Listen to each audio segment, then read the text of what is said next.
Hello students, we meet once again.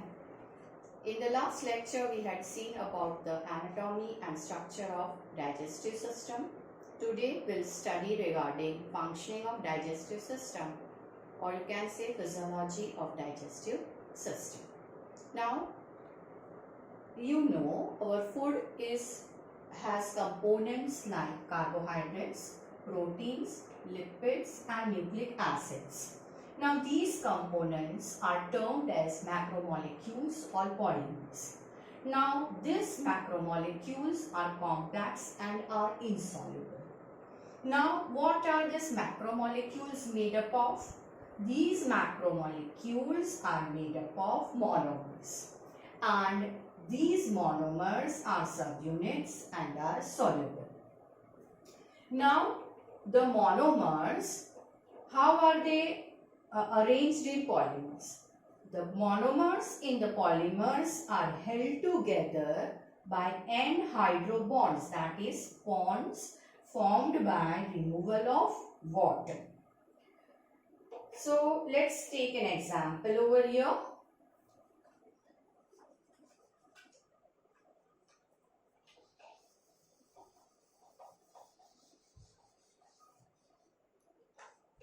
Like molecule of glucose is added with another molecule of glucose, it gives you maltose. But there would be removal of what over here? So this glucose over here is monomer. When a monomer is added with another monomer, it becomes a dimer. And when you keep on adding monomers, then this leads to formation of polymer. Now, when the polymers are made to react with water in presence of enzymes, then these polymers again break down into their monomers, and that is called as hydrolysis. Now if we sum up again, what are the macromolecules made up of, or the polymers made up of? Polymers are made up of monomers. How are they arranged? Now when you keep on adding monomers, it forms a polymer, but here there should be removal of water molecule. Now when this water molecule is once again added in polymer, again this is going to break down into the basic unit, that is the monomer.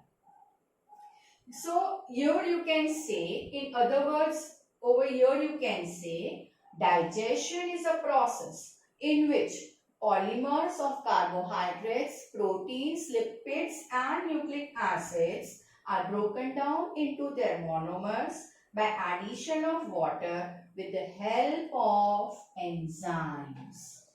And these enzymes are called as hydrolases, and this hydrolases is a general term used for all digestive enzymes. Now let's go to nutrition in human beings, which is a Holozoic mode of nutrition. But before that, I would like to tell you, now carbohydrates can be called as polysaccharides. Now when these polysaccharides, it is a long molecule made up of many monomers. When you break down this polysaccharide, it will result into disaccharide first and the basic unit, that is monosaccharide, in the end. Now as I had cited the example of maltose, this maltose is a disaccharide. If I talk about example for polysaccharide, the commonest one is the starch. Now monosaccharide would be glucose and fructose. So do you understand? Carbohydrates are polysaccharide, that is a long chain of monomer. Example, if we remember, if you have to remember the example, that would be starch. Now when starch is acted upon by enzyme and water is added, it is going to form disaccharide, that is maltose. Now when this maltose is again acted upon by enzyme with addition of water, it gives you monosaccharide, that would be glucose and fructose, that is the basic monomer, and this shows the digestion of carbohydrates. Now for proteins. For proteins, the basic block is amino acid. So proteins would be first broken down into dipeptides and finally into amino acids. Lipids would be broken down into fatty acid and glycerol in the end. So these, the one I am underlining, these fatty acid and glycerol are end products of digestion of lipids. The end product of digestion is amino acid for proteins, and for carbohydrates the end product of digestion would be glucose and fructose. Now we go in details of Holozoic mode of nutrition in human beings.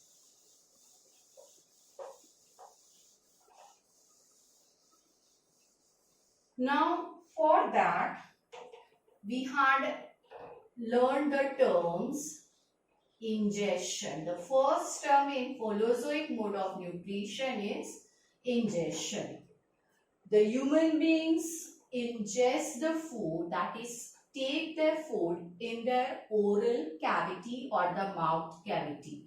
The food is ingested in oral or mouth or buccal cavity, where it is chewed by teeth and broken down into small pieces.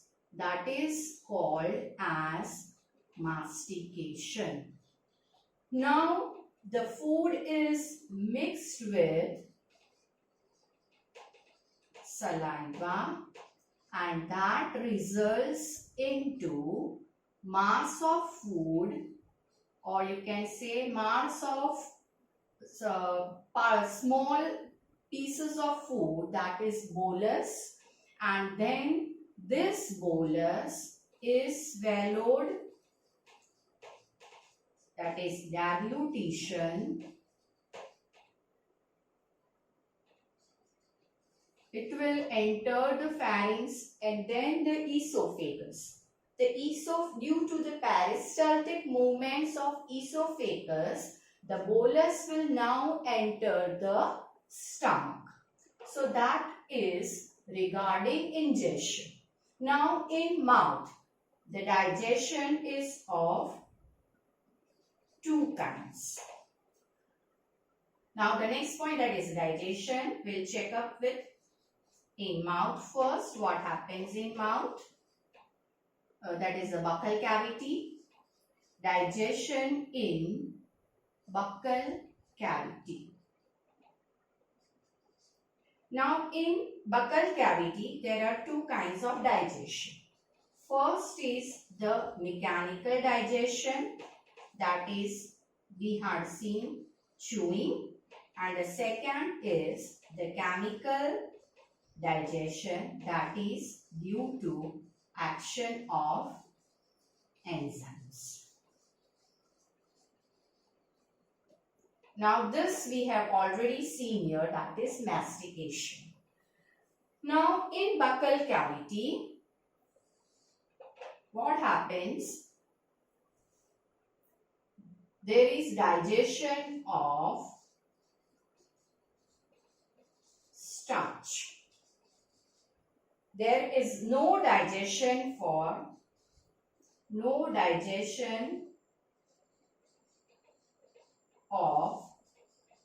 proteins and lipids.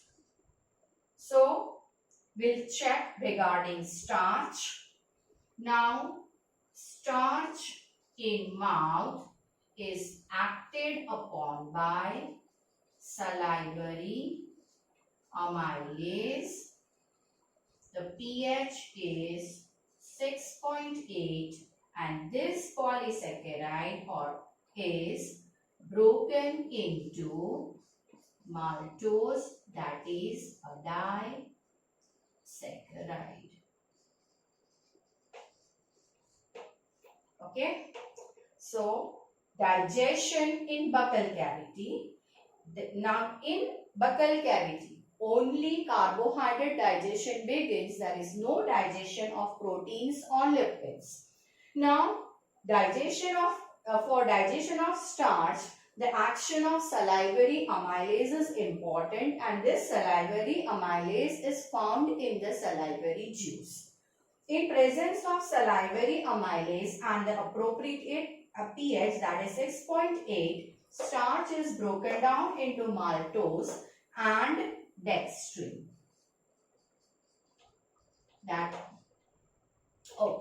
That's all for digestion in buccal cavity or oral cavity. Now we take up digestion in stomach.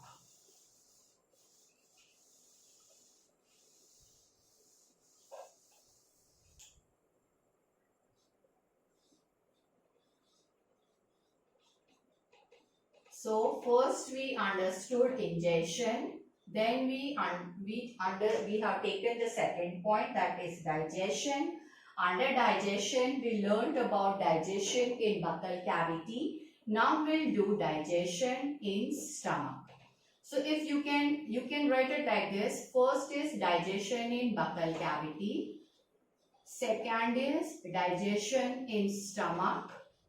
And third is digestion in small intestine. Now we are at this point. So digestion in stomach. In stomach, digestion of proteins begin. Now what happens? For the enzymes to get activated, the proenzymes which I have already told you, that is pepsinogen and prorenin, they only get activated when they get the acidic pH. So when the acidic pH is available, the inactive protein digesting enzyme, that is pepsinogen, gets converted into pepsin in presence of HCl. Now there is another enzyme that is called prorenin, but this is found only in infants. Now this, in presence of HCl or acidic pH, it is converted into renin, and this is responsible for digesting milk proteins. Now, when these are activated, these are the proteases. Now, what happens? Proteins in presence of pepsin gets converted into peptides, and proteins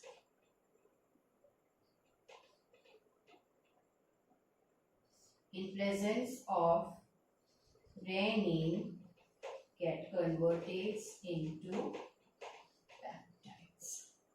Now there is a negligible digestion of lipids because of the enzyme called gastric lipase. Very less digestion.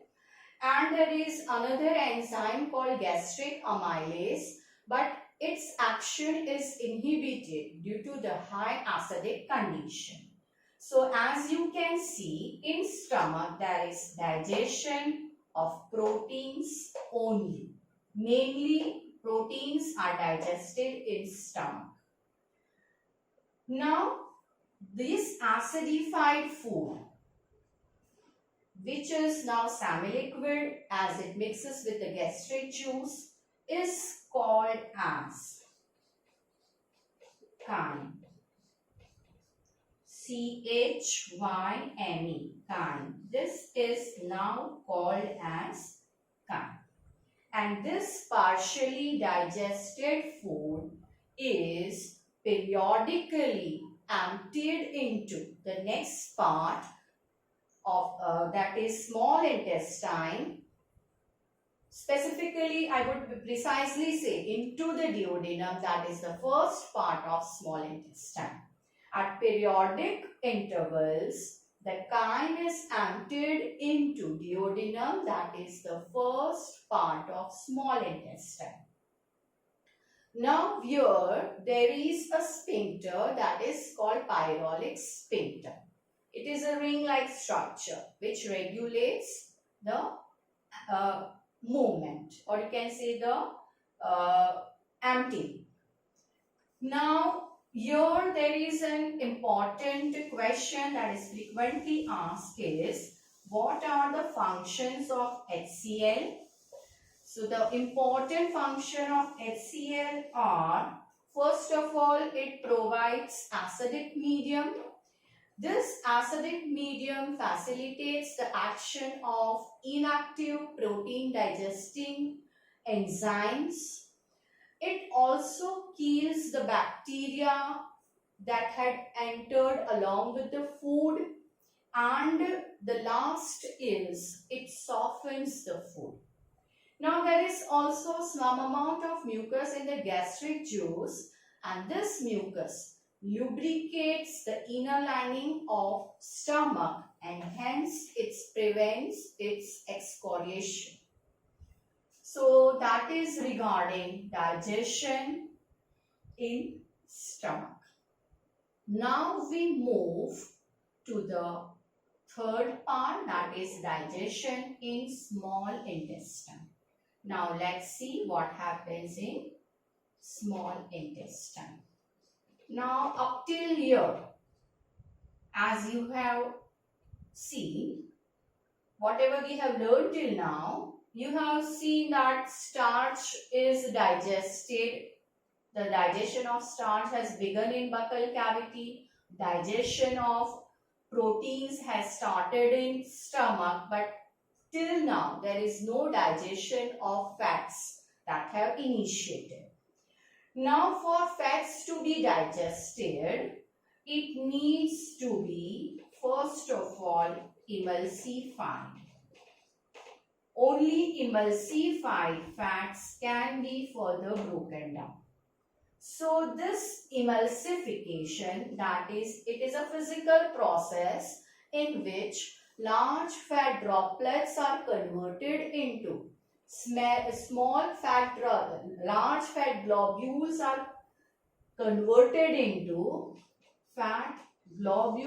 are converted into small fat droplets, and these are acted upon by bile salts.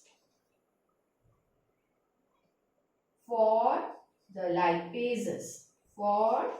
lipases to act on them. Now when these fat globules are converted into fat droplets, this increases its surface area and that enables the lipases to act better.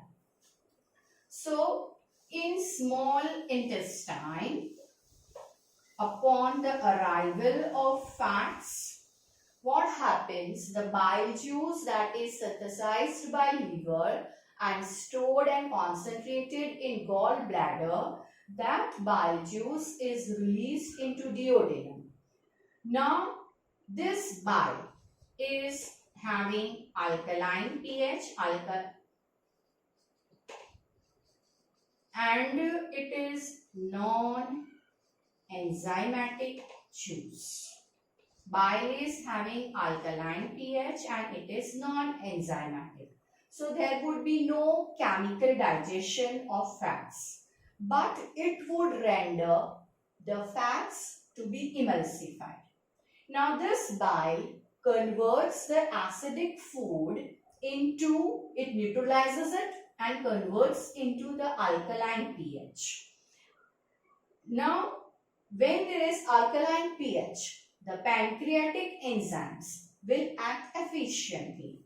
Now in this duodenum, I draw it just like this, the U shape or the C shape duodenum, which just we draw a diagram over here. The stomach like this and the duodenum. Now in this duodenum, there is entry of bile juice. Second is pancreatic juice. And in small intestine, there is another secretion of juice that is called the intestinal juice. And these three juices, bile juice, pancreatic juice and intestinal juice, completes the digestion in small intestine. Now, let's see what happens when pancreatic juice enters. Now, this pancreatic juice is also highly alkaline. It has bicarbonates in them. So, it renders the pH alkaline. Now, the pancreatic juice acts on starch and converts them into maltose plus dextrin in presence of enzyme that is called pancreatic amylase. I had already told you all amylases are responsible for digestion of carbohydrates. This is first. Now proteins, they would be acted upon by the enzyme trypsin, and which is previously the inactive form, that is trypsinogen. And this activated trypsinogen, this activated trypsin, when the trypsinogen is activated, it converts into trypsin, and under the influence of trypsin, proteins are converted into peptides. The third, that is, I will specifically want to tell you, you write emulsified fats. This word is important. Emulsified fats under the influence of pancreatic lipase will convert into glycerol plus fatty acids. Okay. So the first juice, that is bile, it simply provides the alkaline pH, and as it is non-enzymatic, there would be no chemical action on of digestion. Now it definitely emulsifies the fats. By the pancreatic juice, the starch will be converted into maltose and dextrin in presence of pancreatic amylase. The proteins in presence of trypsin will be converted into peptides. The emulsified fats in presence of pancreatic lipase will convert into glycerol and fatty acids. Now what about the intestinal juice. So starch in presence of intestinal enzymes will convert into the simplest form, that is glucose, or it may be fructose. That is one.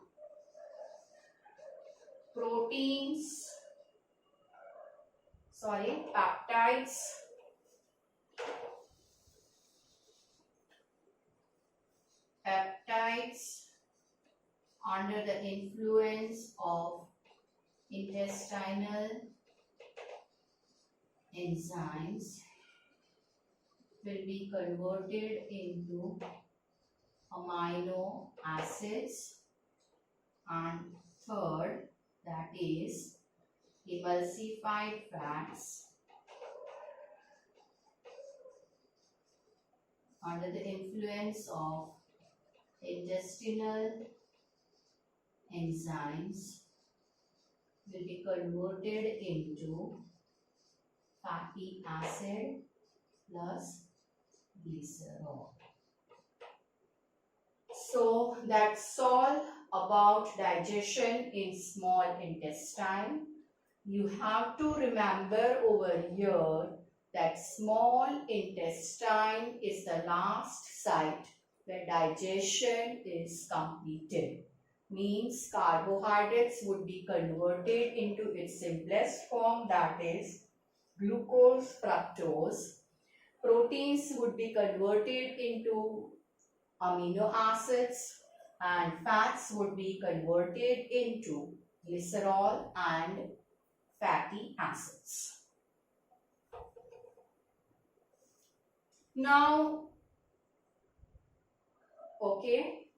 now the next point that we need to see after digestion is absorption.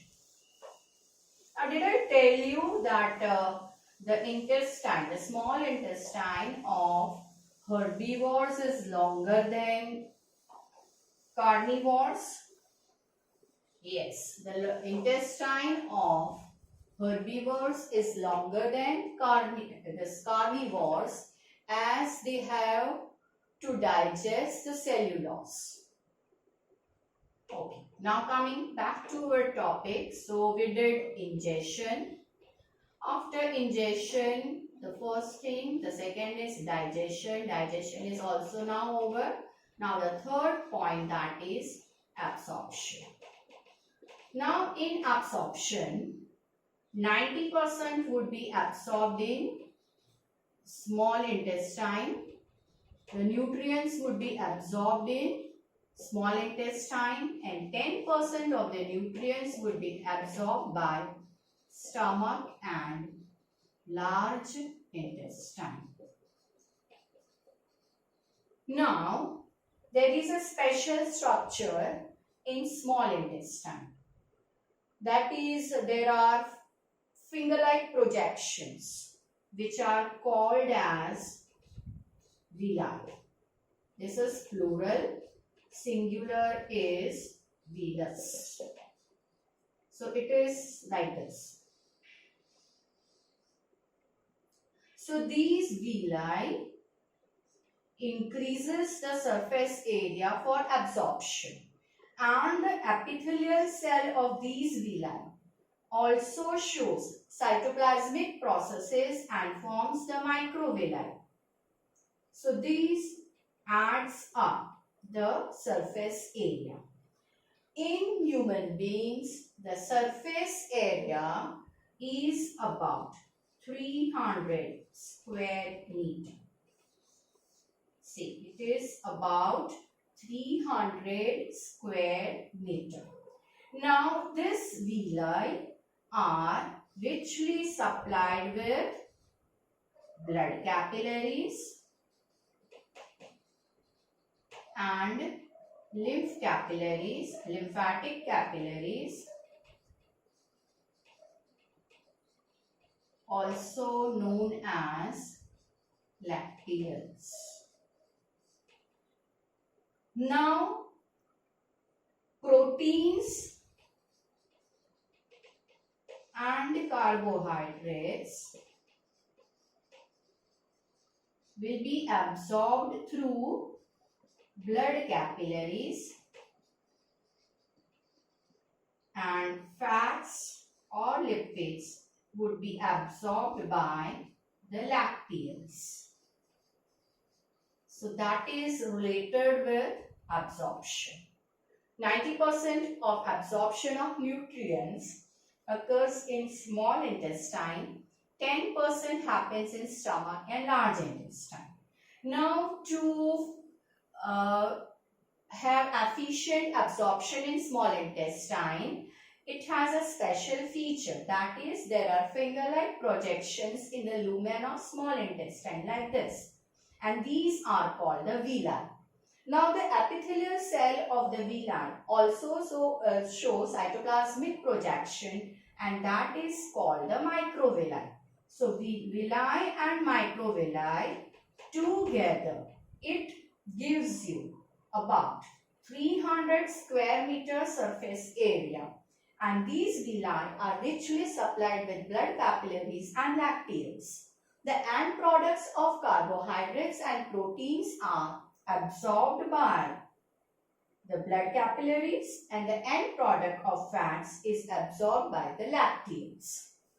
Now, after absorption, the next point is assimilation. Now, the richly supplied villi, the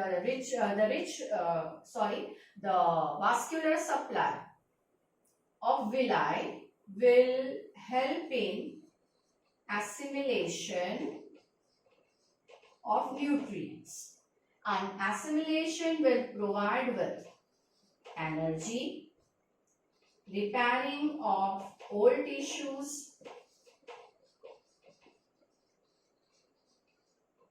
third is building up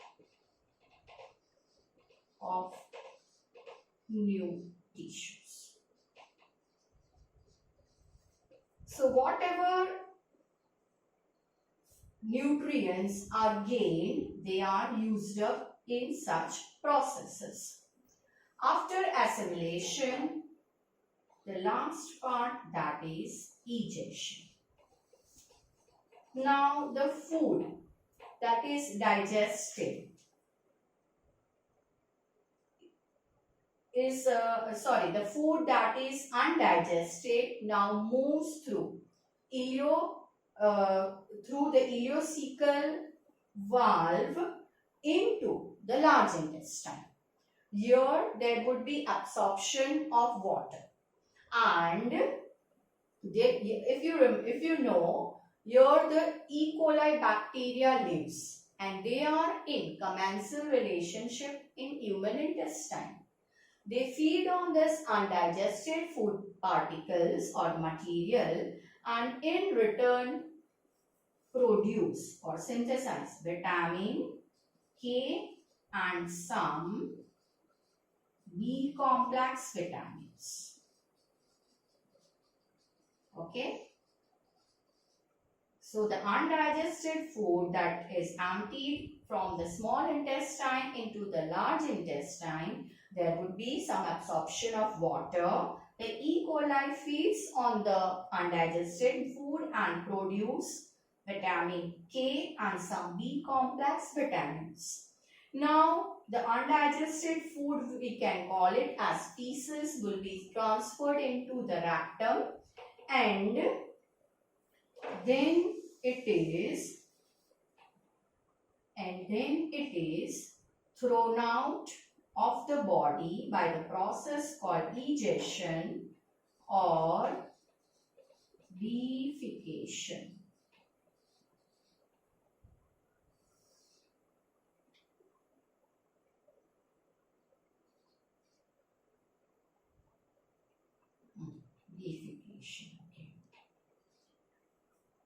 Out of the ants. So that ends the holozoic mode of nutrition in humans. We again sum it up: ingestion, digestion, absorption and assimilation. And egestion. The food that is ingested is digested in oral cavity, in stomach, in small intestine. Then the nutrients are absorbed by the blood capillaries and the lymphatic capillaries. And then the nutrients which are absorbed will be assimilated. The waste products would be thrown out of the body through the process called egestion or defecation through the anus. That's all for physiology of digestive system. In the next lecture, we'll take up autotrophic mode of nutrition and some part of this nutrition of animals which is remaining. Till then, stay tuned. Please like, share, subscribe and comment. Stay safe.